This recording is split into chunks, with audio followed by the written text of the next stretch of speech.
Party है देश में और मोदी जी को डायरेक्ट कोई जवाब दे सकता है, वो है टीएमसी और मेरी दीदी। और ज़मीनी स्तर के काम करने के बावजूद ही रघुवर दास जैसे मुख्यमंत्री को हारना पड़ा और हम लोग यहाँ सरकार बनाएंगे।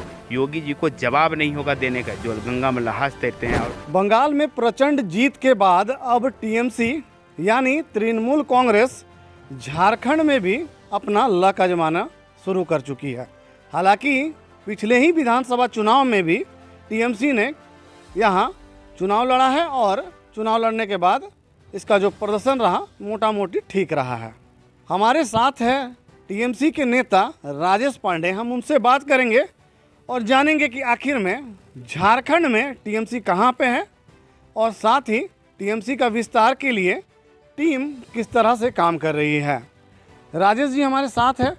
बताइए कि आखिर में एक जिम्मेवारी तो आपको मिली है, इसके लिए बधाई कि महानगर की जिम्मेवारी मिली है महानगर अध्यक्ष के तौर पे। फिलहाल टीएमसी का जो है बंगाल में प्रचंड जीत हुआ है, आप लोगों ने अपनी ताकत पूरे झोंकी है। अभी फिलहाल झारखंड में टीएमसी की क्या स्थिति है? क्या लगता है कि आगामी जो पंचायत चुनाव होने वाले हैं उस पर टीएमसी अपना लक आजमाएगी या फिर यूं ही गठबंधन के साथ चली जाएगी? पहले तो सभी दर्शकों को नमस्कार करते हैं और पूरे झारखंड वासियों को धन्यवाद भी देते हैं कि हम अगले बार भी चुनाव में अच्छा प्रदर्शन किए थे।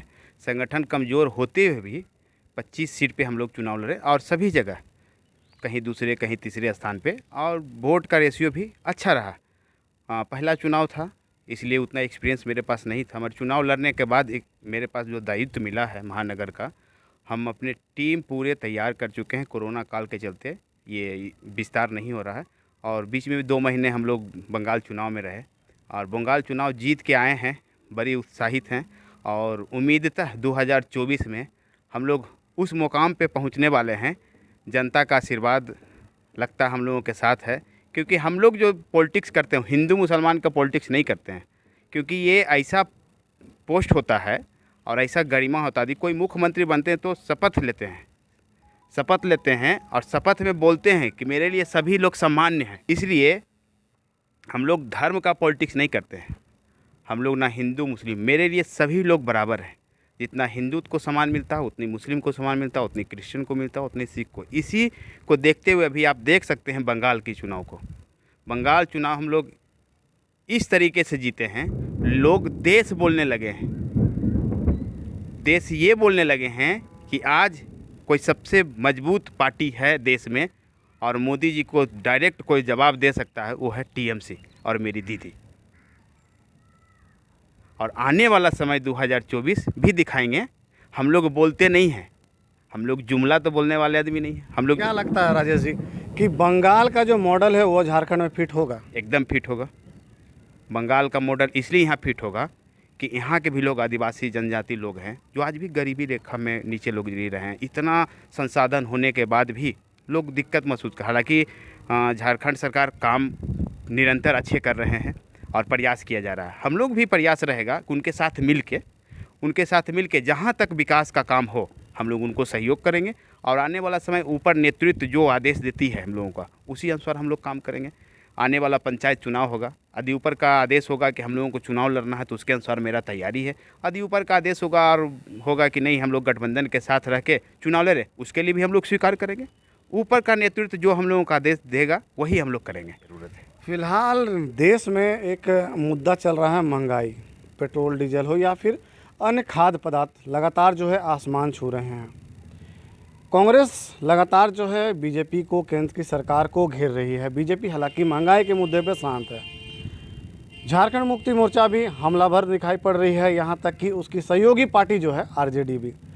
टीएमसी कहाँ है? टीएमसी कहीं नहीं दिखाई पड़ रही है। क्या लगता है कि अब कोरोना का जो मामला है धीरे धीरे कम होता दिखाई पड़ रहा है, अब आप लोग सड़कों पे दिखेंगे या फिर यहीं सोशल मीडिया का जो ट्रेंड चल रहा है बस उसी में टीएमसी सीमित कर रह जाएगी? नहीं, बीच में हम लोग आप देखे होंगे जब किसान के आंदोलन हुआ था टीएमसी बढ़ चढ़ के हिस्सा लिया था। जो एमजीएम भी था, राजद भी था, कांग्रेस भी थे, सभी लोग थे और हम भी थे और हम भी अपने मजबूती से उसके बाद से हम लोग प्रयास किए कि महंगाई के लेके मुद्दे पे हम लोग जन आंदोलन स्टार्ट करें। मगर बीच में कोरोना आ गया तो हम लोग तो सोशल मीडिया से ही बोल सकते हैं। कोरोना में लोगों को जनहित का नुकसान करके हम तो कोई काम करना नहीं चाहता। मेरा पॉलिटिक्स करने का अलग तरीका होता है। ये नहीं कि हम भीड़ लगा लें और मेरे चलते वो भीड़ के कारण 10 लोग इन्फेक्टेड हो जाए और राज्य सरकार भी नुकसान और आम पब्लिक को भी नुकसान। वो काम कतई नहीं करेंगे जब तक कोरोना काल पे हम लोग विजय नहीं प्राप्त करते हैं। ऐसा कोई भी हम लोग रैली जुलूस नहीं निकालेंगे जिससे आने वाला समय में किसी को नुकसान हो।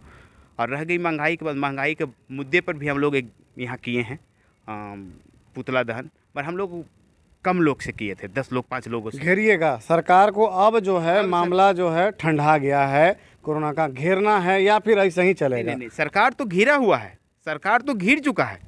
महंगाई के मुद्दे पे सरकार को बोलने के लिए कहीं खड़ा नहीं हो सकता। तो बीजेपी कह रही है कि विपक्ष जो है कमजोर है। विपक्ष कमज़ोर नहीं है, उनको समझ में नहीं आ रहा है कि हम लोग कितना मजबूत है। यदि विपक्ष कमज़ोर होता तो झारखंड में सरकार हम लोग नहीं बना पाते, क्योंकि हम लोग मजबूत हैं। हम लोग हवाई बात नहीं करते, हम लोग ज़मीनी स्तर पे काम करते हैं और ज़मीनी स्तर के काम करने के बावजूद ही रघुवर दास जैसे मुख्यमंत्री को हारना पड़ा और हम लोग यहाँ सरकार बनाए।